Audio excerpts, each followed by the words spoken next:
All right, welcome back, everyone, for another deep dive. Today, we're going to be looking at something a little different. Okay. It's a piece of poetry, actually. Oh, cool. I love poetry. Yeah, and this one's been generating some buzz online. Intriguing. It's called Little Black Mirror. Oh, wow. That title already has me thinking. I know, right? Just the title itself is like, whoa, what's this about? Like, what is that little black mirror? What could that be? Exactly. And I think, everyone listening can probably already start to think of some things that come to mind when they hear those words, Little Black Mirror. Yeah, definitely. Lots of possibilities there. But before we get too ahead of ourselves, I think it would be good to actually hear the poem. Good idea. So I'm going to read it aloud now, and then we can kind of unpack it together. Sounds good. I'm ready. All right, here we go. They held it up, a most glorious spectacle, with promises of more to come. It really shined quite brilliantly, like staring at the sun. When the news feed stops, our reflections left, and we can see who we've become. Wow. That's it. That's powerful stuff. I know, right? There's so much packed into those few lines. Yeah, a lot to unpack there. Even just those first couple of lines, they held it up, a most glorious spectacle. Yeah. Like, who is they?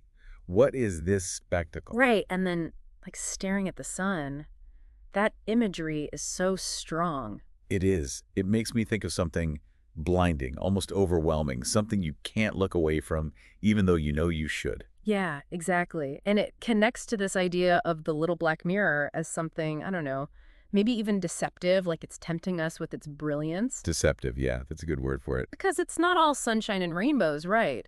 There's this darker side to it. Right, right.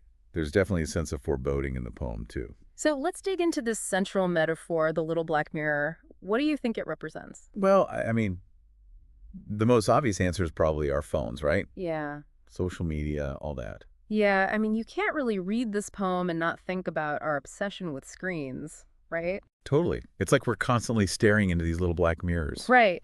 Checking our feeds, scrolling, comparing ourselves to others. It's like we can't escape it. Yeah. And it's almost like an addiction, right? That promises of more to come. It's like we're always chasing that next notification, that next hit of dopamine. Exactly. And we're so busy looking at the reflections of everyone else, we forget to look at ourselves. Oh, that's a good point. Like the poem talks about reflections, right? Uh-huh. And it's not just our own reflection we're seeing in this little black mirror. It's everyone else's too. It is. And that's where things can get tricky. Yeah, because we're constantly bombarded with these, idealized versions of other people's lives. Oh, yeah. It's all filters and carefully curated images. And it's easy to fall into that comparison trap, right? Oh, totally. Yeah. Like, why doesn't my life look like that? Why don't I have that many friends? Why isn't my vacation as glamorous? It can be really damaging to our self-esteem. Absolutely. It's like we're holding ourselves up to this impossible standard. And that's what I think the poem is getting at when it says, when the news feed stops, our reflections left. Yeah, what happens when we finally put down the phone, when we step away from the screen? It's like that mirror finally goes still. And we're left with ourselves. Exactly. And I think that can be really scary for some people. I think so, too. Because we're so used to hiding behind our online personas. Yeah, the filters, the carefully crafted captions. Yeah. It all disappears. And then we have to face the question, who am I really? That's the big question, isn't it? Yeah. And we can see who we've become. Who are we without all the likes and the followers? Right. Have we become someone we're proud of? Or have we let this little black mirror shape us into something we don't even recognize? That's deep, man. I know, right? No Like, crap. are we in control of our own transformation? Or are we being controlled by something else? Exactly. It makes me think about how much agency we really have in this digital age. Good point. We think we're making choices, but are we really? Or are we just reacting to algorithms designed to keep us hooked on these platforms? I mean, that's part of it for sure. But I think the poem also speaks to a larger issue. Oh. Like, it's not just about technology, right?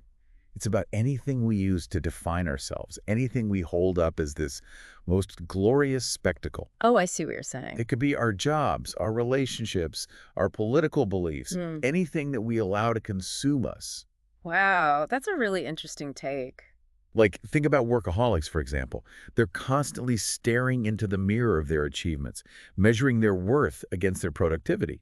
Right. Or people who get so caught up in their political ideologies that they can't see the other side. It's like those things become their own little black mirrors, distorting their view of the world. Exactly. And it's not to say that those things are inherently bad. Right. It's just that anything can become a problem if we let it define us completely, if we become too attached to the reflection it shows us back. So the key takeaway here isn't to throw away our phones or quit our jobs or abandon our beliefs. Right. It's about being aware of the potential dangers of uncritical reflection, of letting any one thing consume us. Exactly.